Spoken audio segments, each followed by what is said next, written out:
మహారాష్ట్రలోని 288 అసెంబ్లీ స్థానాలకు November 20న polling నిర్వహించారు. శనివారం ఫలితాలు వెల్లడి కానుండగా మహాయుతి, మహావికాస్ అఘాడీలు ఎవరికి వారే విజయంపై ధీమా వ్యక్తం చేస్తున్నారు. అయితే ఏ కూటమి మెజారిటీ దక్కించుకున్నా కేవలం 72 గంటల్లోనే ప్రభుత్వాన్ని ఏర్పాటు చేయాల్సి ఉంటుంది. మహారాష్ట్ర అసెంబ్లీ కాలపరిమితి ఈ నెల 26తో ముగియనున్న నేపథ్యంలో మెజారిటీ సీట్లు గెలుపొందిన పార్టీ లేదా కూటమి అదే సమయానికి ప్రభుత్వాన్ని ఏర్పాటు చేయాలి. ఇది ఎన్డీఏ, ఎంవీఏలోని ఆయా పార్టీలను కలవరానికి గురిచేస్తోంది. ఎవరికి పూర్తి మెజారిటీ రాకుండా హంగ్ ఏర్పడితే కేవలం 3 రోజుల్లోనే ప్రభుత్వాన్ని ఏర్పాటు చేయటం మరింత కష్టం.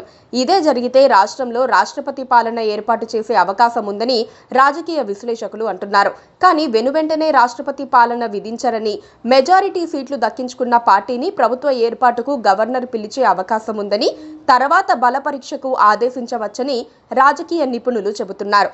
1990ల నుంచి రాష్ట్రంలో ఏ పార్టీకి పూర్తిస్థాయి మెజారిటీ దక్కలేదు. ప్రస్తుతం బీజేపీ నేతృత్వంలోని మహాయుతి, ఎన్సీపీ కూటమి, కాంగ్రెస్ నేతృత్వంలోని మహావికాస్ అఘాడీ కూటములు బరిలో ఉన్నాయి. గత 5 ఏళ్లలో ఈ 2 కూటములు మహారాష్ట్రలో అధికారం చేపట్టాయి. 1985లో చివరిసారి కాంగ్రెస్ పార్టీ 161 స్థానాల్లో విజయం దక్కించుకుని అధికారం చేపట్టింది. ఇక ఆ తర్వాత నుంచి అక్కడ కూటములే ప్రభుత్వాన్ని ఏర్పాటు చేస్తున్నాయి.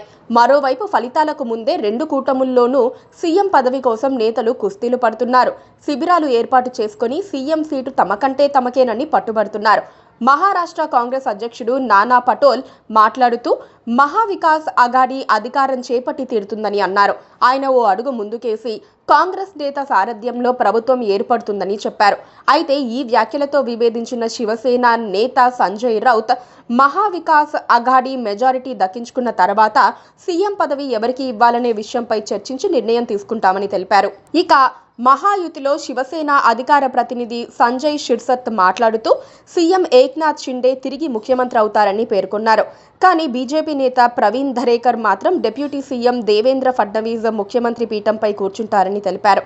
ఉద్ధవ్ ఠాక్రే ముందుగానే అప్రమత్తమై గెలిచిన అభ్యర్థులను కాపాడుకునేందుకు తమ ఎమ్మెల్యేలను ఎవరూ ప్రలోభ పెట్టకుండా వారిని తరలించడం కోసం పలు హోటళ్లను రిజర్వ్ చేసి పెట్టుకున్నారు. Please subscribe to KTV Telugu. KTV Telugu. KTV Telugu channel.